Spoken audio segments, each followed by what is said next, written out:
बिस्मिल्लाहिर्रहमानिर्रहीम। अॼु आउं मज़ारात खुराफ़ात जे हवाले सां कुझु अर्ज़ु करणु चाहींदुसि।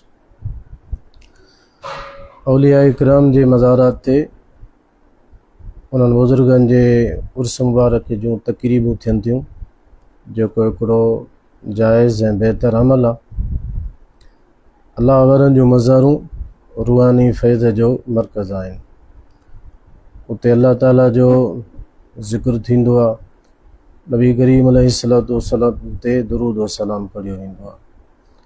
मज़ारात ते हाज़िरी ॾियणु, नबी करीम अलैहिस्सलातु वस्सलाम फरमायो, इन सां दुनिया में रग़बत घटिबी आहे, आख़िरत जी यादि ज़्यादा थींदी आहे। मज़ारात ते हाज़िरी जो मक़सदु इहो बि नबी करीम अलैहिस्सलातु वस्सलाम इरशाद फरमायो त इन सां मौत जी यादि ताज़ा थींदी आहे।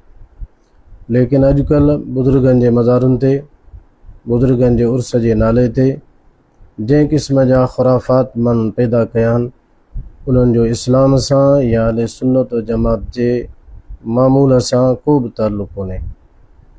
बुज़ुर्गनि ते मज़ारुनि ते उर्स जूं तक़रीबूं थियनि थियूं, उते ग़ैर शरई अमल थियनि था। मनशियात फ़रोश पंहिंजा धंधा वापार खोले उन जॻह ते नशे बावर शयूं फ़रोख़्त कनि था।